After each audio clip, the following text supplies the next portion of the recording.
Fala galera, eu sou o Felipe, está começando mais um episódio do nosso podcast Facilitadores de Inovação. Como vocês muito bem sabem, a ideia do Facilitadores de Inovação é uma comunidade onde a gente vai discutir o futuro das nossas profissões, o futuro do trabalho. É um espaço onde a gente entende que o futuro não é um lugar que a gente está somente indo, somente sendo levado, o futuro é um lugar que a gente está criando. Para fazer isso com protagonismo e responsabilidade, essa comunidade produz muito conteúdo, conversa, diálogo, para que a gente reinvente a nossa carreira, dê o próximo passo na nossa carreira, lidere um negócio, enfim, tire uma ideia do papel. Essa é a nossa função. Tá bem? É isso. Como é que foi seu final de semana? Antes de final de semana, eu preciso dar uns recadinhos aqui, né? Então, você que está acompanhando a gente pelo Spotify, siga o nosso podcast. Pelo YouTube, se inscreva no canal, deixa um comentário, indica pro colega. É uma ótima forma de puxar assunto com pessoas que ainda não têm tanta intimidade, certo, Felipe? É. Isso aqui dá essa aula aí pra gente. Mas eu tô muito bem. Passei o final de semana tranquilo. A gente se viu sábado. A gente se viu, é. Verdade. A gente quase não se vê, né? De vez em quando tem que matar a saudade. Final de semana é outro ambiente, né? Outras pessoas completamente diferentes. Mas tô bem. Hoje acordei cedo, fui caminhar no frio de 4 graus. 7 graus. Muito frio. Aí eu tive que correr, porque caminhar só não estava suficiente, que estava muito frio. Não dava para ficar parado. Mas é isso. Sem mais delongas, apresentar a nossa convidada, que na verdade ela é a host disso tudo, né? A dona desse espaço aqui, Lidiane Braga. Braga mesmo, né? É, Braga. Lidiane Braga, muito prazer ter você aqui com a gente. A gente está muito feliz. Só tem nome de peso, né, vindo aqui no nosso podcast. E queria que você se apresentasse, primeiramente, para a galera entender, além de já te apresentando como a dona disso aqui tudo. Primeiramente, obrigado pelo convite, obrigado, Felipe, obrigado, Tom. Para mim é um prazer. Eu não sou a dona disso tudo aqui, não. É uma construção coletiva, sem dúvida, né? A gente não faz nada sozinho nessa vida, nada. E obrigado mesmo pelo convite, essa questão do nome de peso, me sinto lisonjeada. Me apresentar um pouquinho, ordem cronológica? Do jeito que você tiver afim. Quiser falar de filhos, família, ou quiser falar profissional, do jeito que você se sentir mais à vontade. Bora lá, então. Meu nome é Lidiane, eu sou mãe, sou esposa, sou empresária, né? Eu venho de uma família de empreendedores, né? O meu pai, ele estudou até a 4ª série primária, mas ele tinha toque de Midas, enfim, o que ele fazia, ele fazia muito, muito bem feito, né? Fez 4 filhos. Conheço 2, essas 2 eu posso falar que realmente são muito legais. Conheceram meu irmão? Conheci o irmão. Mas pouquinho. Conheci, teve a oportunidade de conversar. Ele é gente boa. E tenho mais uma também. Então, e aí, assim, eu sou a mais nova de 4 filhos, né? Numa diferença, assim, de praticamente 12 anos, que é a minha diferença entre minha irmã mais velha. Então, enquanto uma estava entrando na faculdade, os outros 3, né, no fundamental, ensino médio, enfim. E aí, meu pai aposentou muito novo, né? Meu pai e a mãe casaram, foram para São Paulo tentar a vida naquela época que se podia. Minha mãe, uma pedagoga, educadora, assim, fantástica, né? Fez faculdade depois ela estava grávida do Dudu e com a Letícia pequenininha, que a diferença dos dois não dá nem 2 anos. Ela fez a faculdade que era mais perto de casa, no intervalo ela corria para dar mamar para um e barriguda do outro. Tem até umas histórias bacanas, abrindo parênteses, né? Meu irmão tem um dom muito bonito para música e na época que minha mãe estava grávida dele, ela fazia faculdade de artes plásticas e ela tinha muita dificuldade com música. Então, acho que ele ficou ouvindo na barriga ali, enfim. Tem várias curiosidades desse tipo, que é bem legal. E sempre valorizando muito essa questão do estudo e tal. Quando eu tinha 1 para 2 anos, a gente veio para Varginha. Minha irmã já era maior, enfim, todos eles. E meu pai aposentou, e aí, assim, né, todo mundo gastando muito, né, principalmente estudo, que lá em casa eles sempre investiram muito em estudo. E aí meu pai abriu um bar. Eu ganhava nos campeonatos de truco do pessoal do bar, tudo na sinuca, que... Não, sinuca era meu irmão. O truco ninguém tinha pra mim. Mas assim, passei praticamente minha pré-adolescência... Eu já fui campeão de truco. Não foi? Olha... Do torneio de Cefete. Isso, eu conto isso pra todo mundo. Só uma curiosidade. A primeira briga que eu tive com a Alan foi por causa de truco. Mas vocês já tipo, tinham uma relação, tipo, se conheceram brigando? Casado. Deu um seisado nele e apaixonou depois disso. Não, mas não foi briga, assim, não. Foi tipo, né? Uma desavença. Uma desavença. Conflitozinho. A pessoa não entende nada de truco e quer... Enfim. Mas aí, na minha pré-adolescência, eu passei dentro de um bar do meu pai, rodando massa de pastel. Minha mãe tem um cilindro até hoje, era super legal. Eu achava que era montanha-russa. Mas pendurava no negócio e era rodava. tipo... Bar-boteco ou bar... Bar-boteco, vendia pinga, rodava pastel. Nossa, minha mãe fazia um... Jura? O nosso sonho na faculdade era abrir um bar. Agora passou já, mas... Na faculdade. Quem sabe, né? No futuro. Mas minha mãe fazia um frango crocante. Nossa, até hoje nós somos apaixonados no frango crocante da minha mãe, nunca mais eu vi. Mas enfim, fazia bar com estufa mesmo e tava eu ali. Com 13 anos, a gente resolveu, né? Na verdade, a minha mãe, ela trabalhava até um dado momento. Meu pai cuidava do bar, aposentado, cuidava do bar. E minha mãe trabalhava numa escola municipal durante o dia, acho que no CAIC 2 na época, e como professora de educação artística, e na recepção do hospital regional de noite. Então, ela girava 2 turnos. Enquanto ela pôde, ela fez isso. E aí ela... tentou, enfim, uma eleição para diretoria e tal. Na época, ela ficou muito chateada de não ter ganho e tudo. Todo mundo falou que ia votar nela e tal. Enfim, existem várias teorias da conspiração. Fato é que dessa decepção, minha família resolveu montar uma escola. Meu pai falou, não, então vamos montar uma escola. E aí, a gente morava numa casa térrea. A gente adaptou a casa e assim começou. Eu tinha 13 anos na época e era assim... meu pai fazia toda a parte administrativa, portaria e tal. Minha mãe ficava mais nessa parte de direção, pedagógica. A minha irmã mais velha no pré, a do meio no jardim e eu e meu irmão no maternal. Era muito gostoso, Meu irmão, na hora do soninho, ele deitava, abria os braços, as criancinhas dormiam tudo no braço dele. Nossa, foi bem legal. E assim a gente começou. E deixa eu te fazer uma pergunta, porque essa escola eu conheço, foi minha cliente já na vida, né? Não no negócio que a gente tem hoje. É a mesma escola? É a mesma escola. E sempre se chamou Inova ou não? Não.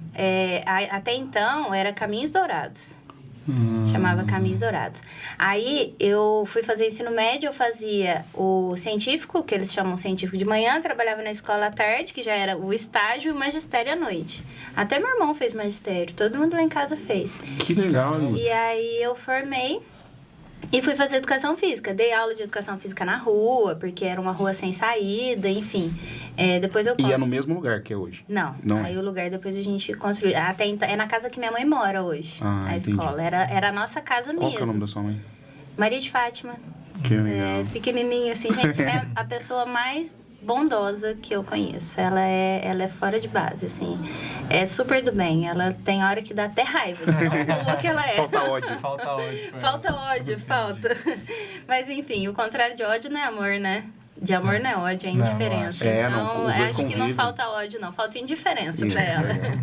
Mas, enfim, aí com 13 anos comecei lá já. Era tudo muito dividido. Todo mundo ajudava como pode. Eu lembro que meu primeiro salário foi R$50. Dinheiro pra caramba. E meu pai dividia certinho, conforme graduação. Minha irmã já tava na faculdade. Já tinha tipo um plano de cargos e salários. Com certeza. Tudo muito coerente. E aí, assim, eu fui fazer educação física e fui trabalhar em vários lugares, né? Na faculdade já trabalhava. Eu consegui uma vaga no Estado, educação física no Estado, trabalhei na Escola Estadual Horace Miranda. Muito legal, apaixonada pela diretora Adriana. Ela é fantástica, agora ela aposentou, mas na época eu trabalhei com ela, nossa... Uma pessoa maravilhosa e uma diretora incrível também, muito competente.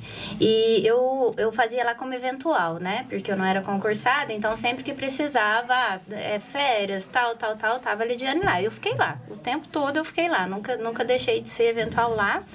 Comecei a pegar alguns alunos de personal e aí eu comecei bem na área de terceira idade, que eu adorava, né? Parkinson, Alzheimer, e fui nessa pegada. Comprei uma motinha, 5h30 da manhã eu me encapotava toda, ia lá no Lagamar, eu chegava arrancando roupa para poder dar aula na casa da dona Ana também, faleceu, mas nossa, uma senhora que eu tô apaixonada por ela, aprendi muito Isso com você ela. tinha ali os seus 19 anos. 19. Eu entrei na faculdade com 16 anos, você acredita? 16 para 17. Eu sempre fui meio precoce. Mas tudo bem. Tá tudo certo. Tá tudo certo. Aí, enfim, era apaixonada nas minhas alunas, muito, muito. Dona Vilma Frota foi minha aluna também. Como eu aprendi com ela, gente. É impressionante que enquanto ela tava ali fazendo exercício, a gente ia trocando ideia, é fantástico. Ô, Lidy, deixa eu fazer um parênteses muito rápido, só porque você tocou no assunto da dona Vilma, da sua mãe e de outras figuras do seu pai. Você não acha que a gente valoriza pouco esse tipo de aprendizado? Esse que não está no número, não está no estudo, não está no relatório do Fórum Econômico Mundial. Você não acha que a gente valoriza bem pouco esse aprendizado que vem do dia a dia mesmo, de algumas experiências que a gente acha que são normais e comuns, mas que por trás tem algo de extraordinário, assim mesmo? A gente acha que é ordinário, mas quando a gente vive aquilo ali como se fosse algo realmente transformador, aquilo se transforma em algo extraordinário pra gente, desde que a gente saiba aproveitar. Você não acha, não? Então, eu acho que existe uma tendência, é quase que um ciclo, eu acredito, né? Que durante um período na vida, a gente realmente... Eu não vou falar por todos, eu vou falar por mim. Tá bom. Eu tive uma tendência de não valorizar isso. Aí eu vivi algumas coisas, por exemplo, assim que eu terminei a licenciatura em Educação Física, o meu sonho sempre foi fazer artes cênicas. E eu cheguei a fazer a prova, eu cheguei a passar, e minha mãe falou, não, você é muito nova, você não vai. Hoje eu agradeço ela por isso. Mas, na época, eu não entendi. Então, o que eu fiz? Eu terminei a minha primeira graduação com 19 e fui embora. Fui para Ribeirão Preto fazer artes cênicas. E eu passei muito aperto lá. Muito aperto, assim, profissionalmente falando, foi um retrocesso. Mas, pessoalmente falando, nossa, aqui... Mudou a minha vida. Eu fui uma pessoa e eu voltei outra. Pra você ter ideia, meu pai virou pra mim e falou assim, se você for, você não precisa voltar, nunca mais. Jura? De bravo, assim que tava? Nós ficamos 1 ano sem falar. No dia que eu falei, quero voltar, ele entrou num caminhão de mudança aqui, foi lá, nós dois juntos, pintamos o apartamento inteiro, descemos a mudança inteira pro caminhão e voltamos no caminhão, eu e ele. Então, assim, e graças a Deus que isso aconteceu, enfim. Tem vários momentos fortes, assim, com o meu pai. Então, durante muito tempo, eu achava que... você não sabe nada, o livro que sabe, o professor que sabe. Eu acho que foi uma fase que a gente vive. Mas, principalmente depois que, no meu caso, que eu virei mãe... A gente passa a dar valor. Os primeiros momentos, a gente até tava falando isso antes de começar, né? Os primeiros momentos que você ganha um neném, a única pessoa que você quer é sua mãe. Sério, é impressionante. Só minha mãe sabe o jeito que eu gosto das coisas, entendeu? Só ela sabe o jeito que eu... É fora de base. Ou essa pessoa que seja a sua referência de mulher. Não, às vezes não é uma mãe, é uma avó, é uma sogra, é uma tia. Mas aí... Conforme vai acontecendo no dia a dia, por exemplo, hoje eu tenho uma pessoa que me ajuda lá em casa, que ela é meu anjo da guarda. E a sabedoria de vida que ela passa para os meus meninos é uma coisa que, assim, não tem dinheiro no mundo que pague. Ela conta das histórias da época que ela morava na roça e as crianças vão ali naquele... Enfim, eu aprendi a dar mais valor nisso, principalmente depois que eu tive filhos e vamos contar uma história. Vamos contar a história da época que eu era criança, que eu brincava na rua e tal. E vou contar a história de quando a minha mãe, né, ficou muito decepcionada com uma eleição e aí resolvemos juntar todo mundo e montar. Muito na coragem, sabe? Talvez a competitividade hoje não permita, né, tamanha... ousadia, vamos dizer assim, mas na época funcionou e depois foi se adaptando, né? Tiveram todos os seus momentos, mas aí fui, né? Depois fiz licenciatura, fui para Ribeirão Preto, voltei, fiz bacharelado, comecei, né, a trocar ideia com pessoas fantásticas e eu já estava com outra cabeça, já uma cabeça de tipo... Né? Deixa eu baixar um pouco a minha bolinha aqui, né? Fechar um pouco a boca, abrir mais o ouvido e realmente ouvir para entender e não para responder. Sim. E nessa eu fui. Em 2009, Em 2009 eu conheci o Alan e casei com ele no mesmo ano. É outra história muito muito curioso, louca. assim, como isso acontece, porque na minha vida não é assim, não, velho. Sabe esse lance, tipo assim... Intenso. Não, quando pergunta, tipo assim, esses dias a gente recebeu a Nath aqui também, a Natália do Cicobi, ela falou a mesma coisa, que ela conheceu o Rafa, que é o marido dela. Numa semana, assim, eles ficaram e tal, aí, tipo, no outro dia ele falou pra ela que ela é amor da vida dela. Eu fico assim, gente, acho que o errado sou eu, né? O Alan no dia seguinte também, foi bem assim. Entre a gente se conhecer e casar, não deu nem 4 meses. Meu Deus do céu. Loucura, né? E ele foi praticamente Quem que meu é o primeiro Alan? namorado. Eu sei, o Tom sabe. Conta pra quem que é o Alan. Então, foi muito louco, tudo muito louco. E aí foi um pouco de loucura mesmo, porque acho que é a mão de Deus que fala, que encaminha. Porque na época, eu ia trabalhar num centro de snowboard no Canadá. Meu Deus. Meu sonho era fazer um intercâmbio, eu já tava pagando aquele negócio, tipo, há muito tempo. E aí, ele foi no churrasco na casa da minha irmã, nunca tinha visto ele na vida. Foi uns amigos em comum que tinha uma agência que, na época, prestava serviço para a empresa que ele trabalhava. E eu tava ensaiando teatro, que eu tinha 2 projetos de lei de incentivo à cultura, dentre essas bagunças todas, enfim, todos esses lugares que eu trabalhava, eu também trabalhava com teatro. E aí, a gente tava ensaiando e eu cheguei literalmente vestida de palhaço, com um macacão, a cara toda branca. E patatizinho. E aí, assim, eu não gosto... Eu prefiro que as pessoas contem essa história, que eu tenho um pouco de vergonha. E segundo, quem estava falou que ele, na hora, ele já falou assim, nossa, mas não... Ele falou, esse lugar é muito legal e tal, e virou pra minha irmã, que é bem ciumenta, mais velha, e falou assim, lembra minha casa e tudo? Você não tem uma irmã, não? Aí minha irmã virou pra ele, tenho, mas não é pro teu bico. Aí desafiou, né? Não, aí fica pior. Aí fica pior. Mexeu com ela. Mas até então eu não tava nem sabendo o que tava acontecendo. Eu tava lá ensaiando teatro. Aí eu cheguei e aí minha irmã virou e falou assim, vai em casa, toma um banho, volta e senta do meu lado. Falei, uai, não tô entendendo, né? Minha irmã mais velha eu respeito, sempre cuidou tanto de mim. Assim eu fiz. E aí, nossa, aí eu comecei a tocar violão, aí ele começou a me cantar, tipo, do outro lado da mesa. Enquanto tava todo mundo ali? Todo mundo, na frente de todo mundo. Ele tinha acabado... Olha a cantada que ele fez. Cuidado. O Alan gosta muito de carro, né? Uhum. Olha que coisa besta. Não, sério. Aí, ele tinha acabado de vir da feira do automóvel, alguma coisa assim. Aí ele falou assim, não é uma irmã, é uma picape, não sei quanto zero, com a frente cromada. Eu pintava o cabelo de loiro, não sei o que, amarelo. E, tipo, 50 pessoas. Eu numa ponta da mesa, ele na outra, e ele Mas isso você já não tava de palhaço mais? Não, aí eu fui em casa, eu tomei banho, fiz exatamente o que minha irmã me falou. Entendi. Enfim, desde esse dia, então, a gente nunca mais largou. Sério, mesmo. A chegar a um ponto de eu falar assim, gente, mas eu tô dentro do carro dele, indo pra roça da avó dele. Aí eu olhei sinal de celular, sem sinal. Eu falei, ai, meu Deus, o que eu tô fazendo? Aí, de repente, chegou uma roça com 20 pessoas, uma vozinha, que é a avó dele, coisa mais linda do mundo. Eu falei... graças a Deus. Era a avó dele, tudo certo. Era pra acontecer mesmo. E aí, em 2011, a gente montou a Inova. Nesses 2 primeiros anos de casado, a gente manteve. Ele trabalhava, né? Na UAI, né? Na UAI, ele é farmacêutico. Enfim, tinha voltado de Ubatuba. Então, a gente se conheceu em agosto. Ele voltou ele morava em Três Pontas, em julho. Então, assim que ele voltou, a gente logo já se conheceu. A irmã dele morava aqui em Varginha, então ele estava sempre aqui. E a gente foi... Aí, nesses 2 primeiros anos, moramos aqui, eu continuei trabalhando. Então, ele viveu toda essa rotina da escola comigo também. Na época, meu pai ficou doente a primeira vez. Quando ele ficou doente a primeira vez, ele entregou o financeiro da escola para eu cuidar. Entendi.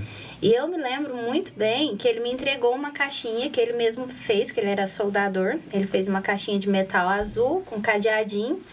E aí, quando eu abri, eu falei, uai, pai, mas não tem nada aqui dentro. Ele falou, pois é, não tem nenhuma conta. Eu falei, mas não tem dinheiro. Ele falou, mas também não tem nenhuma conta. Eu falei, Não, mas tá certo, né? Até lógico. porque É um belo ensinamento. Eu tô rindo pela sabedoria. ele tinha acabado de construir o prédio novo, que é o que a escola tá hoje. Então, era um terreno de cada filho, que foi a aposentadoria dele.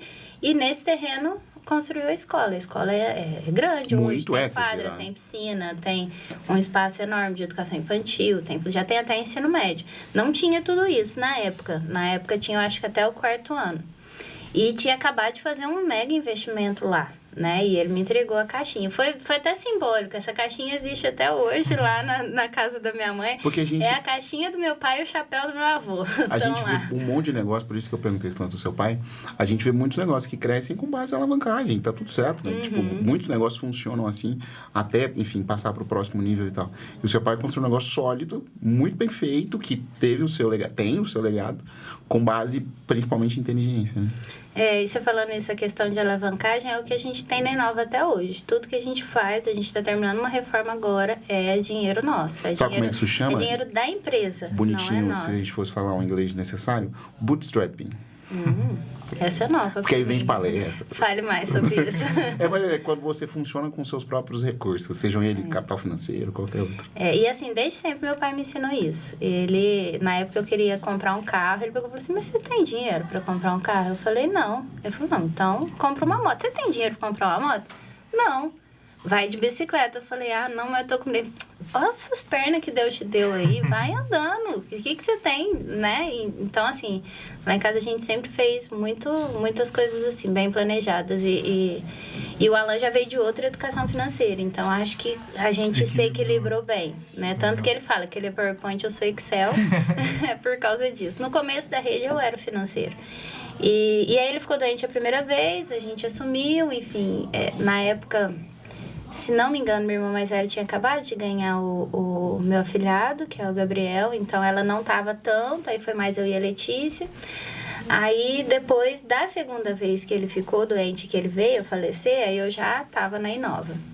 Então, essa parte de empreendedorismo, educação financeira, veio muito dessa base que foi a escola. Quando a gente montou a Inova... sem contar que a escola me ajudou demais da conta. Então, esse terreno mesmo... né? Foi o meu acerto, foi o que ajudou a gente a montar a Inova. A gente não tinha praticamente nada. Vendemos um terreno por 19 mil na época e tinha valorizado pra caramba. Meu irmão me emprestou dinheiro, um carro velho e foi com a cara e a coragem. E assim... O que era a Rede Nova no início? Assim, de onde surgiu essa... A Rede Nova, o que acontece? O Alan trabalhava no modelo associativista de farmácia.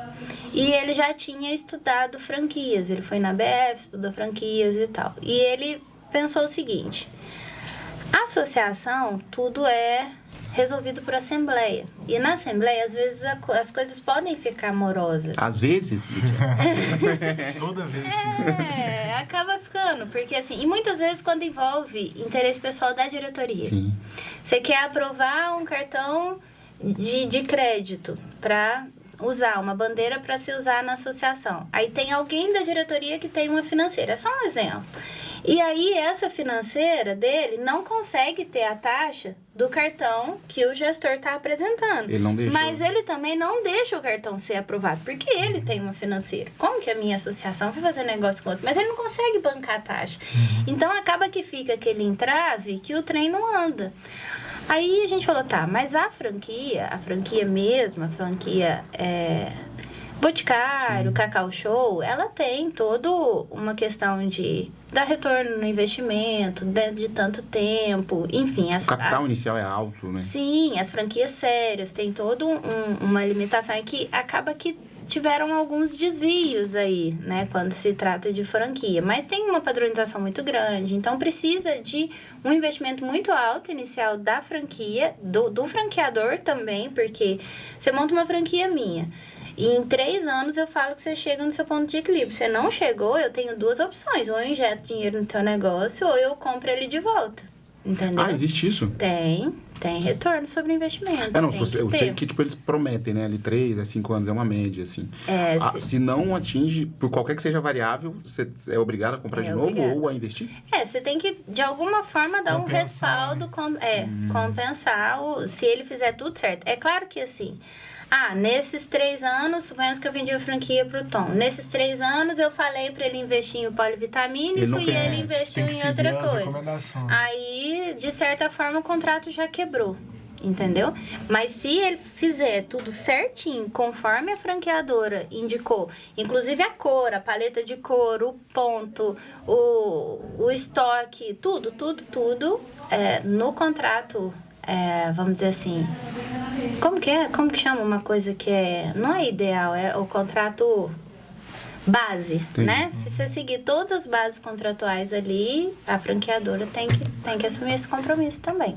Entendi, muito legal. É que não é o que acontece, né? Na maioria das vezes, 99% dos casos. E aí né? Vocês foram para uma outra opção. Existia associação, franquia, vocês criaram uma outra coisa. E aí a gente falou, bom, vamos pensar um modelo que seja... E contratamos advogados, tivemos uma assessoria bacana e montamos o primeiro contrato de licenciamento de marca para a farmácia que eu conheço, é o nosso. Jura? Que eu conheço é o nosso. Depois tiveram outros, né? Hoje já tem É um dos modelos que mais funciona, inclusive, atualmente. Eu acredito muito. Eu também. Deixa eu tirar uma dúvida com você nesse início. Assim. Qual que é a importância de você ter, no início de um negócio, estamos falando aqui com uma galera que quer empreender, um cuidado intenso, eu diria, com o modelo de negócio. Tipo assim, estou construindo o meu produto. Óbvio, precisa ser bom, ter qualidade para o mercado, mas o quanto eu preciso entender de negócio, formato, precificação, para quem vende, o quão importante isso foi para vocês lá no início? É muito importante. Assim, é até difícil quantificar, mas, por exemplo, quando eu fui... Tudo surgiu... O gatilho emocional para, tipo, vamos se mexer... Foi um domingo à noite, eu assistindo Fantástico, o Alan no computador, e ele tava brigando com o teclado. Tá. Aí eu falei, o que tá acontecendo? Bem no estilo Alan. Lá em 2011, eu falei, o que tá acontecendo? Aí ele ficou quieto, com aquela cara, com aquele olho regalado, com aquela bufando, né? Aí eu falei, você tá fazendo relatório pra ninguém ler. Essa situação que você se colocou. Me fala o que você quer fazer. Só você pode sair dessa. Não adianta vir com essa prosa de vítima, não, que não vai rolar. O que você quer fazer? Me fala. Na segunda-feira, ele me apresentou o plano de negócio da Inova montadinho. Ele já estava com isso há algum tempo. Então, assim, aquele plano de negócio, modelo Sebrae mesmo, sim, 40 e tantas páginas. Isso, que você escreve nos mínimos detalhes. A gente pegou esse plano de negócio, nós demos na mão do Edson Tamassia, da Febrafar, do professor do CPDEC, o professor Rodney, na época ele estava na Unicamp, e teve mais alguém que criticou. A gente falou, dá uma olhada, critica. Aí, na situação... Então, teve toda essa estruturação de plano de negócio, de entender quem são os fornecedores, quem que é o público-alvo, como que... Teve também uma questão de estudo, de localização, porque na época a gente estava lendo aquele livro Estratégia do Oceano Azul. Sim. O sul de Minas, o oceano já estava meio vermelho, né? Não totalmente, mas tinha outros modelos. Aonde que tinha um oceano azul? Aí nós fomos estudar. Pegamos um mapa de Minas, até então ia chamar Rede... Minas Norte Minas. A gente falou, mas e se, né, crescer? E se não... Aí o nome não vai fazer muito sentido, né? E a gente nem foi pro norte, nós fomos pro Nordeste. O Governador Valadares não é norte é o Governador Valadares é do lado de Boston, né? Por ali. E aí, na verdade, não sei se é Centro-Oeste. Depois eu vou olhar. Deixa eu ver. De Minas. Pesquisa aí, galera. Mas aí o Vale de Jequitinhonha, que é Nordeste de Minas, né? Eu tô na dúvida.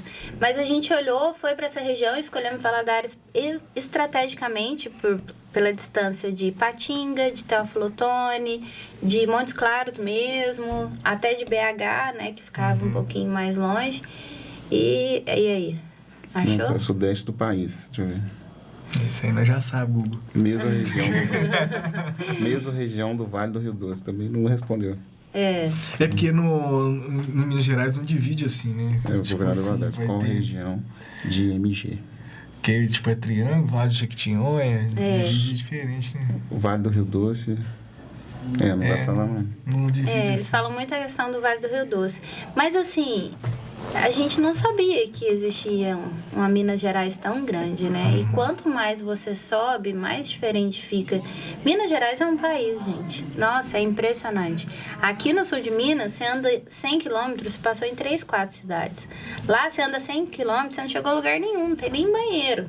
É outro outro país, sério. E uma realidade muito diferente e de muita oportunidade. E o que vocês acham que, tipo assim, nesse ponto foi diferente para vocês, para conseguir estruturar um negócio? Que uma coisa seria estruturar aqui no sul de Minas, às vezes até com mais recursos, gente para trocar, gente às vezes mais madura também para entender como funciona. Como é que foi fazer isso numa região que não tinha? Porque eu acho que, por mais que tenha um mercado competitivo aqui, tem mais gente falando sobre, trocando ideias sobre. Lá, provavelmente tinha menos pessoas que entendiam o que vocês estavam propondo. Era um negócio novo, né? Como é que foi isso? Em diferentes regiões do país, em São Paulo, que é, nossa, uma loucura, que também é outro país, aqui, e, enfim, viveu a grande rede, então, bastante know-how, principalmente vindo por parte dele, conhecimento técnico dessa parte de farmácia mesmo, porque hoje a gente pensa, né, surge a oportunidade de montar rede de um tanto de coisa, mas a gente sempre pensa, por exemplo, rede de material de construção.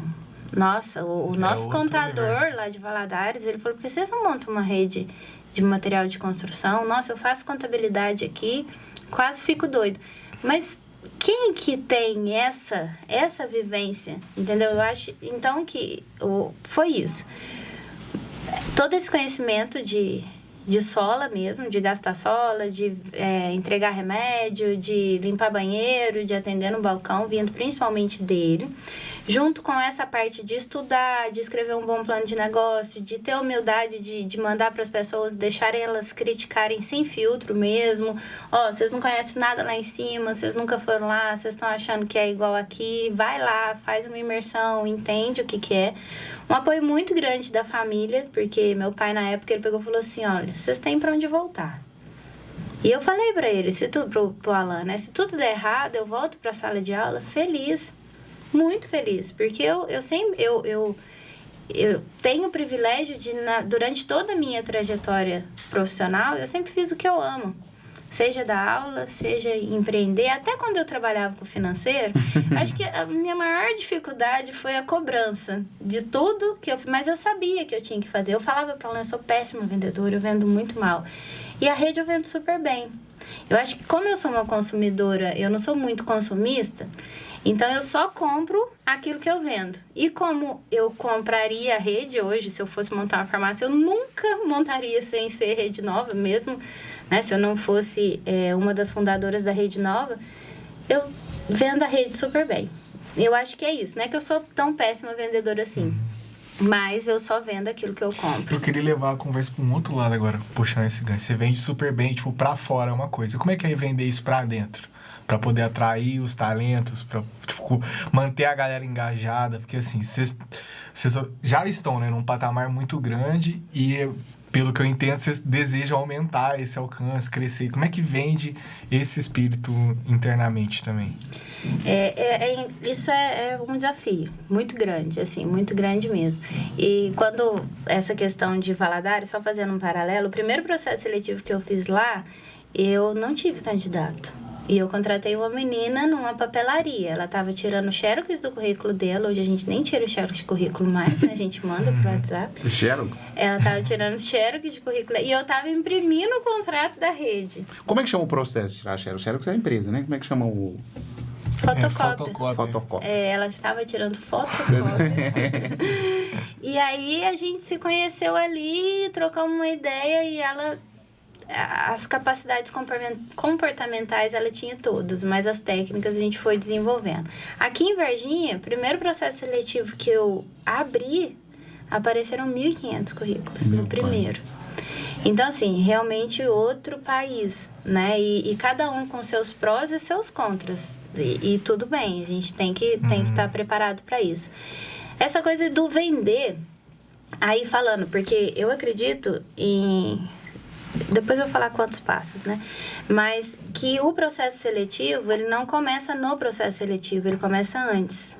Toda vez que eu vou falar dessa coisa de estruturação de equipe, gestão de pessoas, isso vem muito lá da Nortes. A atração vem antes da seleção. Então, primeiro você tem que atrair, depois selecionar, depois desenvolver, depois... Nossa, não vou lembrar todos, olha que feio.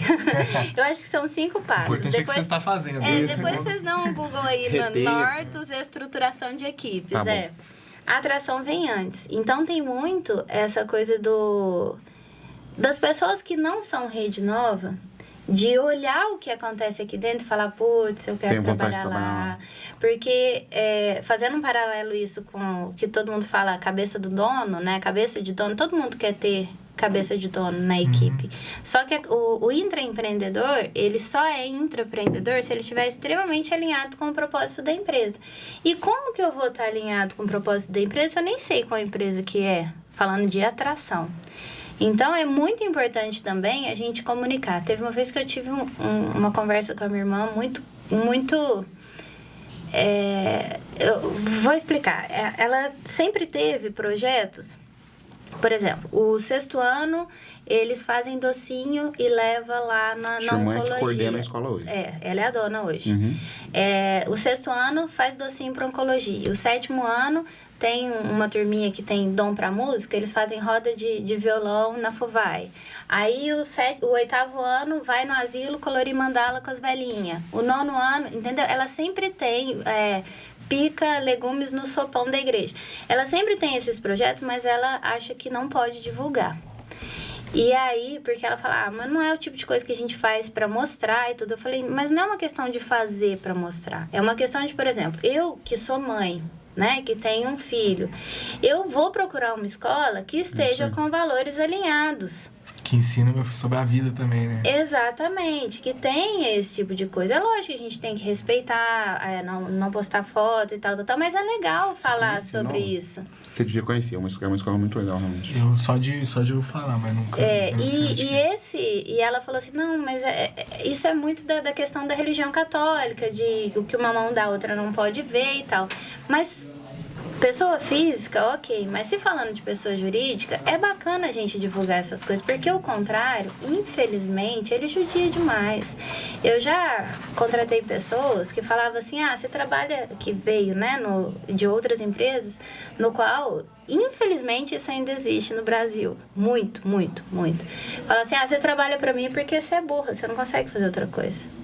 Você tá aqui cozinhando pra mim porque você... é nada. E tem uma, como que a pessoa fala uma besteira mas tem uma dessa? Coisa assim, vou te falar uma coisa que é até mais profunda, assim. Tem gente que não fala, mas pensa assim, que é o pior. Talvez essa galera seja até mais numerosa. Então, assim, essa questão que você está trazendo é uma questão cultural mesmo, ela é comportamental, assim. Mudar isso é mudar alicerce, assim, sabe? Tinha que derrubar e fazer de novo. Como não dá, a gente tem que consertar um negócio meio... de vez em quando vai cair aqui, e aí vai cair do outro lado. Mas o que você está falando é uma realidade. E a gente sofre também o contrário, muito, muito. Falando dessa questão de manter e tal a cultura. Porque muitas vezes, isso aconteceu recentemente, eu não vou falar nome e tal, porque não é esse o foco. Mas a gente criando situações para que tenha um ambiente bacana, para que tenha acesso e tal, e tal, e tal... E aí, de repente, se ouve uns comentários do tipo assim... Como que eu falo sem expor? Vamos jogar material fora porque eles têm muito dinheiro. Ou olha o que... Sabe? Uma coisa... Também cultural. É muito decepcionante. Uma coisa tipo assim, mas você deu esse preço? Não faz isso não. Por que você não cobra mais caro? Tem muito dinheiro. Sabe? E aí você... Por a gente estar oferecendo o nosso melhor, as pessoas associam isso como se... Não é porque tem... Essa coisa de ter muito dinheiro também é muito relativo, né? Então, mas... depende do ponto de vista. Depende do ponto de vista, né? E, enfim, mas não é uma questão de dinheiro, é uma questão de prosperidade. Como que eu ponho uma pessoa, enfim, para trabalhar... Antigamente tinha uma coisa as minhas tias, a mãe do meu pai morreu muito nova, ele era bebê, assim, ela morreu no parto do meu tio, do mais novo. E tinha muitas mulheres na família, aquelas famílias numerosas, de 12, 10 pessoas. E todas as meninas foram morar e trabalhar em casa de família. Então, você imagina a menininha ali de 8 anos... que trabalhava como faxineira, babá e tal, e ali ela cresceu, ela foi criada naquele ambiente. Mas sempre tinha o quartinho da empregada, Sim. que era aquele quartinho que tinha lá, tábua de passar, não sei o que, não sei o que, não sei o que, não sei o que.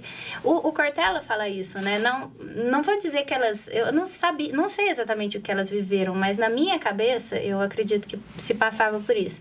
E aí tinha o papel higiênico da casa e o papel higiênico da empregada. A comida que se comia na casa ia... Sabe? E aí depois a mesma pessoa que fazia isso dentro da casa dela, ela... Fazia isso na empresa. Não, aí ela ia na rua e doava as coisas, fazia caridade, entendeu? E dentro da casa dela, ela tinha um... Seria legal.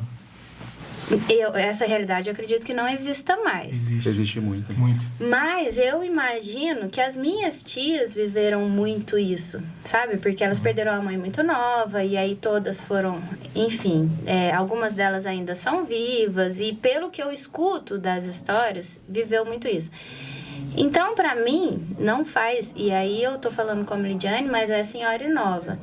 Essa hipocrisia, ela nunca vai acontecer aqui dentro, nunca. O que serve para um, serve para o outro e serve para todo mundo. E se você é um prestador de serviço que está aqui igual reforma, né? Nós tivemos pedreiro, pintor, eletricista, gesseiro, enfim, não interessa, é para todo mundo, sabe? Inclusive tem até uma situação engraçada, que um dos pedreiros é tio do Alan, o tio Zé, e ele não come fruta. E aqui a gente serve fruta. A Rosana bate a frutinha dele no liquidificador com leite, pra ele beber vitamina. Não. E eles ficam tudo tirando sarro um do outro. Então, assim, eu acredito muito nisso. E se a pessoa... É por isso que não cabe essa reforma, né? Exatamente. Você acha que eles vão perder aí já é vitamina outro todo pensamento que me deixa triste. Tô Porque eu falo assim, gente, se eles estão me tratando tão bem, aí é que eu quero dar o meu melhor, É isso aí, entendeu? é isso aí. É a lei do retorno. Tá. Eu realmente acredito que a cultura, ela começa na atração.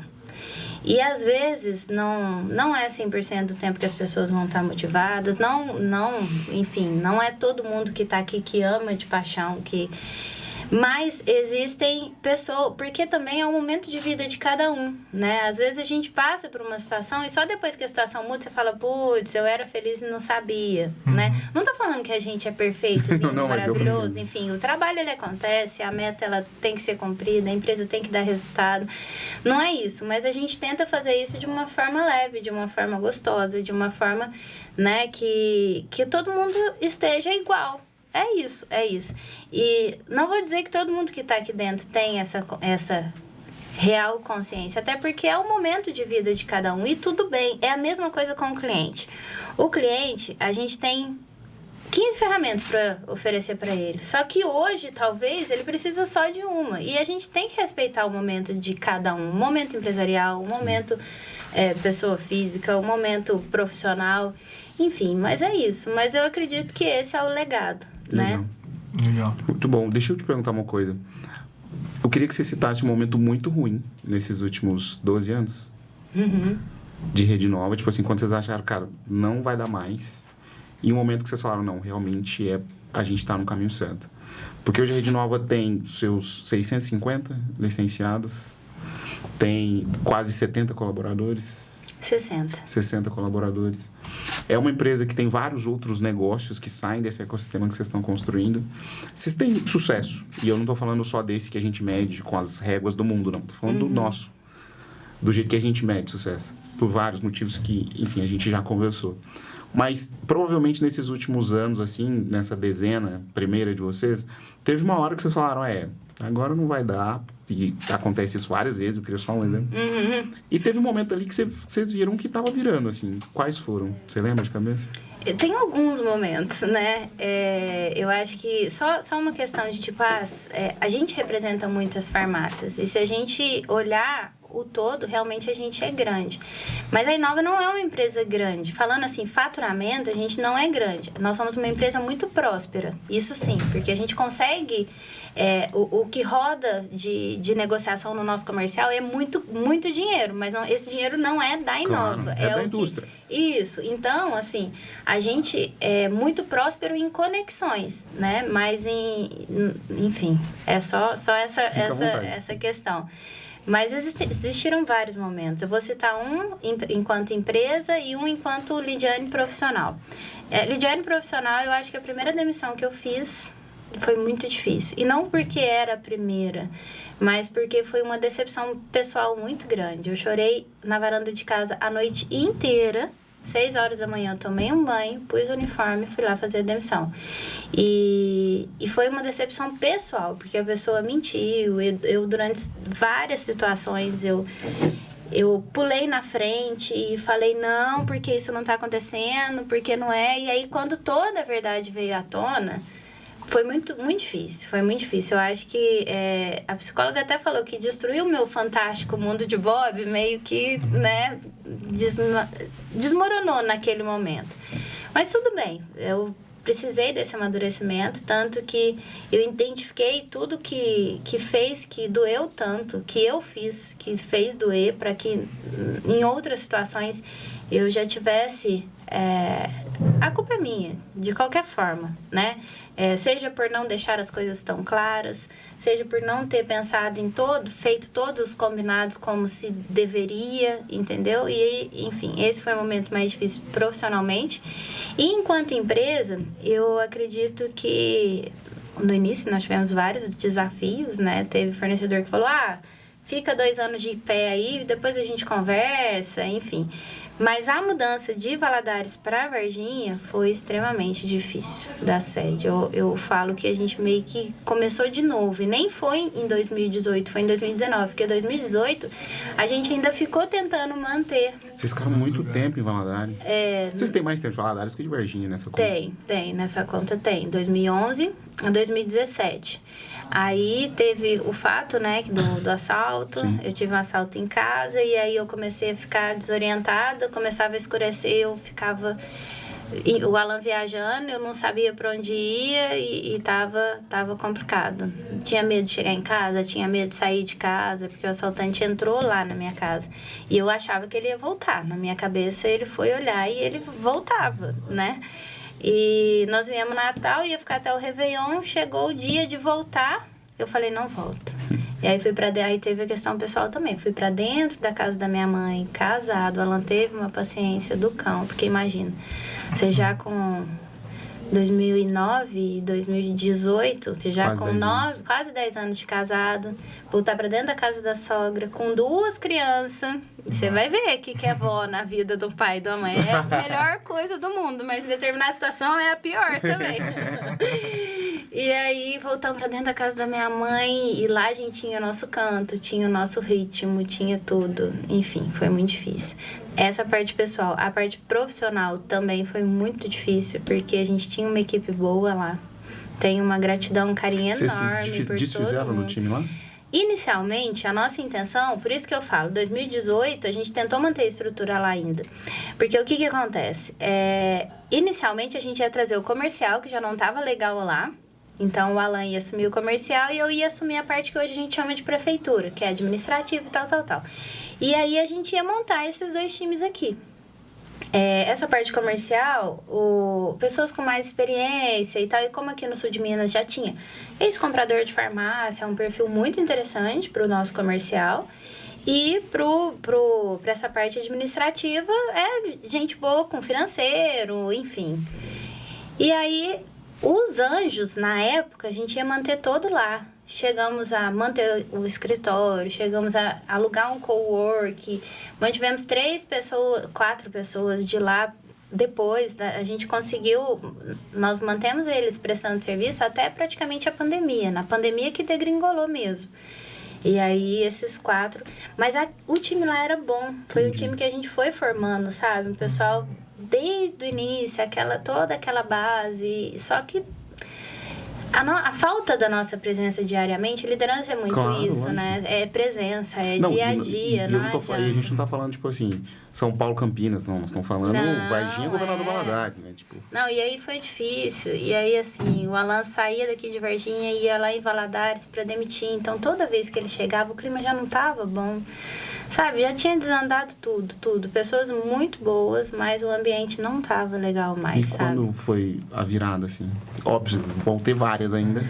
Mas para chegar nesse momento que vocês estão agora. Então, eu acho que ainda estamos na virada, né? É interessante isso, porque 2018 foi meio que mudança. Duas. Tentando manter lá, fazendo o que dava, vendo consultoria externa e tal. 2020 veio pandemia. E aí também desestruturou um monte de coisa. Nossa supervisão de rua, nossa expansão, que era... A gente chegou a ter 6 carros, 6 supervisores rodando loja, enfim... Mudou tudo, 2020, 2021. 2022, eu acho que estamos na virada ainda. 2022, mais ou menos, assim, para falar que não, vamos o sentar, evento, vamos fazer demais da conta. Tipo assim, entender que agora estamos no caminho certo e tudo mais. Sim. Foi um divisor de águas. A gente acompanhou de perto, superou bastante as expectativas que vocês mesmos tinham em relação a metas pro evento, né? Como é que foi? 2019... Foi só para explicar também, né? Foi um encontro, né, que aconteceu de...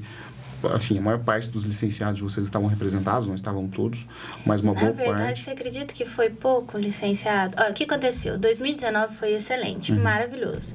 Aí a gente já começou, né? Você termina um evento, já começa a pagar o próximo, porque é dinheiro pra lá, né? E a gente vai pagando tudo parceladinho e tal. Legal a experiência. Pra gente que tava lá só de convidado, só de bonito, beleza, né? Vendo isso tudo trabalhando lá, pra gente a gente foi de modelo, presença VIP. Foi maravilhoso. Obrigado por terem ido mesmo. Obrigado a gente, tá bom? Nossa senhora. Tem nem como agradecer todo dia que fez, tem que agradecer. O Alan sempre quis fazer evento. Quem segurou sempre fui eu. Eu falei assim, a gente só vai fazer... Aí, né, seu Lázaro, meu pai, falecido, a gente só vai fazer um evento quando a gente tiver caixa suficiente para, se der tudo errado, a gente honrar nossos compromissos financeiros. Então, assim, ele sempre quis. Desde o primeiro ano da rede, ele queria fazer. E eu segurava. E fomos fazendo caixa. Beleza, agora dá? Dá. Agora o evento ficou tão caro que já não dá mais. Mas chega uma hora que... Igual o Naldo. Chega uma hora que você chega na história que você não pode voltar mais. Não pode, 2019 fizemos o primeiro. Foi lindo, foi maravilhoso, né? Participação de mais ou menos 200 CNPJs, mais número de pessoas, 500 pessoas lá no tal. Beleza, vamos começar a pagar o do ano que vem, porque agora, se for para fazer, vamos fazer bem feito e vamos fazer sempre. 2020 veio pandemia. Aí, era março de 2020, passou para outubro de 2020, passou para março de 2021. E cada reajuste desse, 40% mais caro. 40% mais caro. Foi em 2022. Aí, março de 2021. Outubro de 2021. Março de 2022. Não, agora não dá. Se ficar 40% mais caro... Ia ficar o triplo do valor. Não tem como pagar. Exatamente. E aí a gente falou, vai ou racha. E foi 15 dias depois da Ômicron. Vocês lembram disso? Sim. Do boom da Ômicron. E aí, muita gente desistindo. A gente chegou a ter 300 CNPJs inscritos. E aí, o pessoal desistindo. E aí, a gente voltando e chamando. E vamos. No final das contas, foram 220 CNPJs. Mas com uma qualidade que eu vou te falar, assim, eu nunca vi. E de lá pra cá... antes você até falou, né, o que você vem estudando e tudo. Eu venho lendo bastante sobre gestão de comunidade e tudo. É impressionante o quanto a comunidade nova vem se unindo. Não é uma coisa assim... Não são as 660, 50, infelizmente não. Mas tem um grupo tomando muita força de 200 lojas, mais ou menos, que vem do Conexão IN, que aí mantém o contato e um ajuda o outro. Naquela época que estava faltando antibiótico, você precisa ver o tanto que o pessoal se uniu. Aí sempre tem um que puxa, que vai, fala assim, eu não tenho aqui, manda pra cá. E aí, assim, esse evento desse ano promete, viu? E é bacana isso, Horizonte, porque... outubro, né? Outubro, 3 a 6 de outubro no Expo Minas. E é interessante isso, porque 10 dias antes do evento, a gente estava com o mesmo número de CNPJs que a gente estava esse ano 10 dias depois do lançamento. Cara. Olha isso. Então... Esse é o resultado. Mas tá caro pra caramba o evento. Eu tô quase ficando louca. Mas vai dar tudo certo no final. Eu penso que às vezes é isso.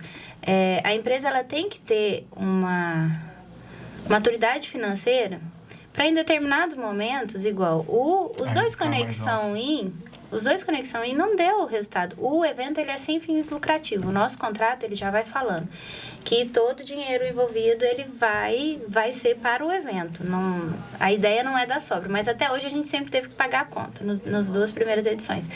Esse desse ano eu acredito que vai ter também, porque a gente acabou de mudar de estrutura. A gente estava num espaço não tinha nem 1.000 metros quadrados, agora nós vamos para um de 5.000.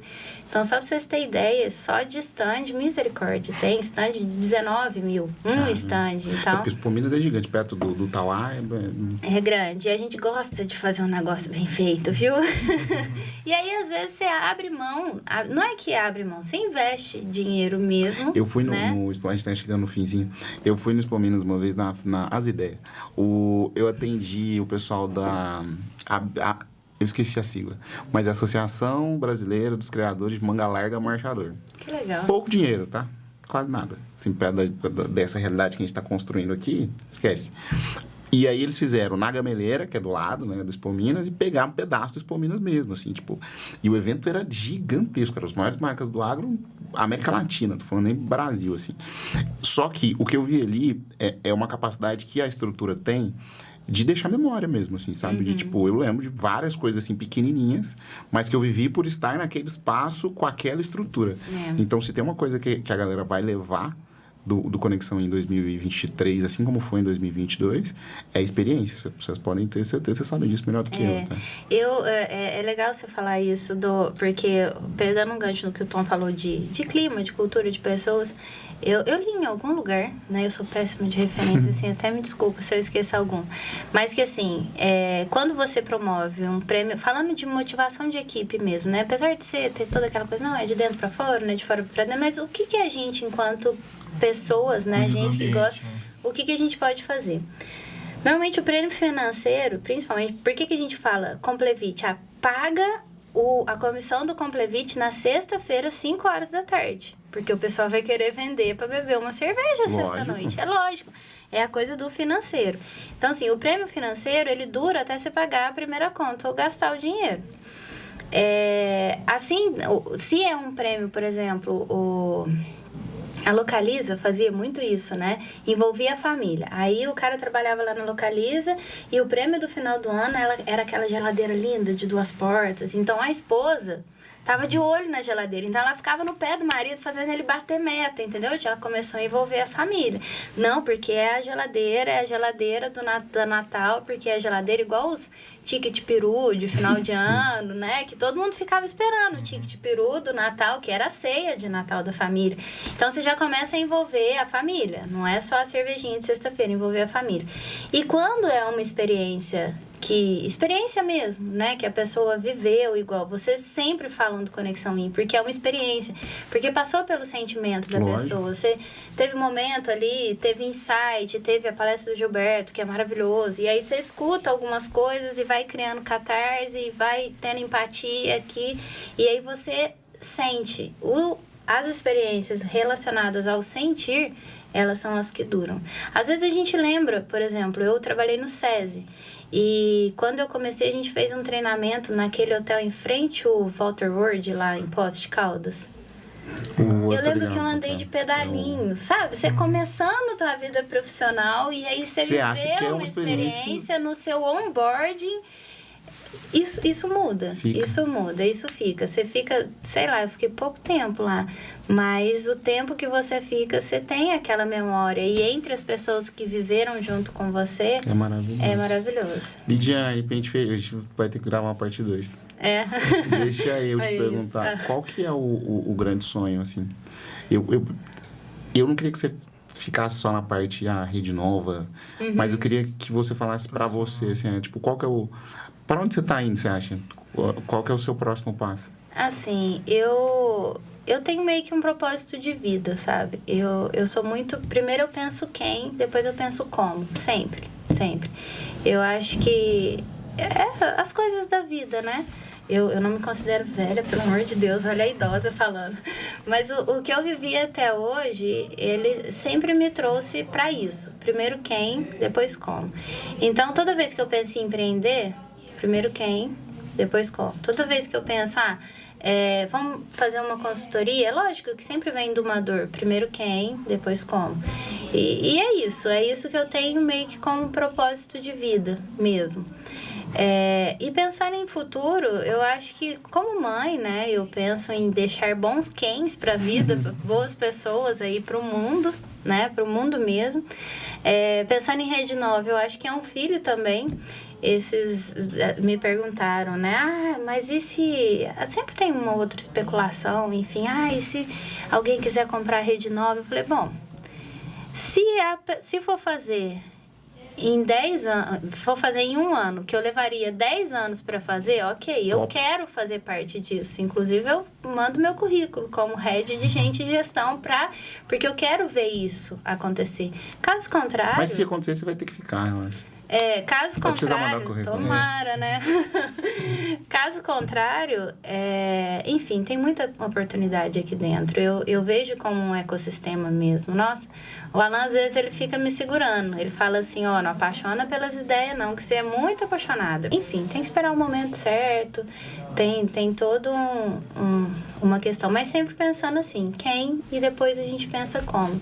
Muito bom. Muito bom, Alves. Foi? Eu queria te agradecer do fundo do meu coração, você sabe disso. De qualquer forma, não só o nosso negócio, assim, tipo, o nosso sentimento tá realmente na Rede Nova, um pedaço da minha família, literalmente, tá aqui dentro.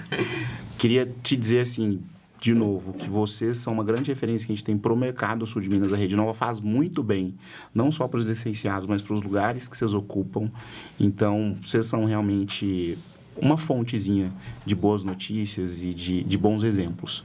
Parabéns mesmo. Obrigado pelo papo. A gente vai ter que realmente gravar uma parte 2, porque não deu tempo de falar tudo. É isso. Certo? Muita coisa. Eu que agradeço. Nossa, obrigado. Obrigado mesmo. Espero que tenha gostado, mas vai ter que ter uma parte, porque assim, é muita coisa pra gente trocar ideia. Então, de um assunto específico, dá pra gente passar outra hora falando só sobre um assunto, mas agradecer demais. Espero que você tenha se divertido enquanto esteve com a gente aqui. Muito isso. Se você também se divertiu, gostou, indica pra alguém. Se não deixou o like ainda, tá passando da hora. Deixa um comentário pra quem quiser continuar trocando a ideia. E é isso. Esperando vocês no próximo episódio.